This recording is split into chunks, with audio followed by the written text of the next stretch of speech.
Atrocities of British in Indian Subcontinent. The Indian subcontinent, a land of rich culture, history, and diversity.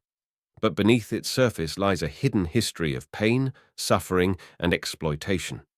In this video, we delve into the atrocities committed by the British Empire during its colonial rule in the Indian subcontinent.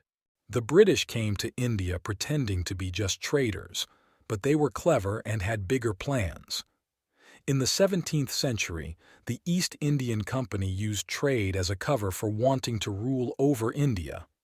They were smart in dealing Indian politics, making alliances and using local rivalries to their advantage.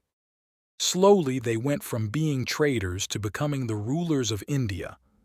The British used diplomacy and military strategies to take control, hiding their real intentions behind the mask of trade. This sly approach shaped India's future under British rule for a long time. The British imposed a system that systematically drained India's wealth. Land taxes and economic policies led to famines and impoverished millions. Famines were a recurrent feature of life in India during British rule. There were 31 famines during the British Raj, with the last one, the Bengal famine, leading to the death of 4 million people. One of the darkest chapters occurred on April 13, 1919. A tragic incident unfolded in Amritsar, British India. This is the story of the Jallianwala Bagh. A peaceful garden became a site of horror. Thousands of unarmed Indians gathered here to protest against British rule. General Dyer and his troops surrounded the crowd, blocking their only exit. Gunshots rang out as the troops opened fire on the unarmed protesters. Lives were lost, with hundreds dead and many injured. The divide and rule policy was a British colonialist policy used in India to keep the different Indian religions and ethnicities divided.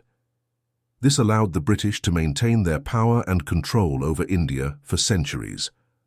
The policy was implemented by creating divisions among the different religious groups, castes, and ethnicities. The British realized that they could never rule a vast territory like India without breaking up strong kingdoms into small, easily conquerable segments.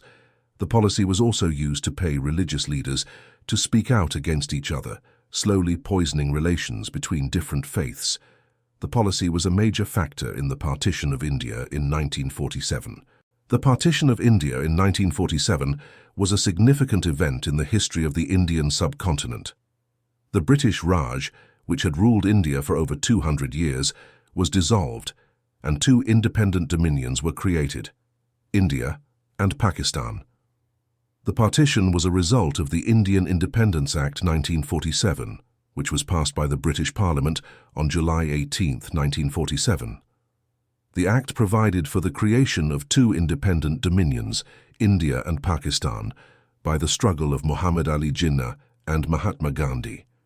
Let us remember the past, honor the sacrifices, and work towards a world where such atrocities are never repeated.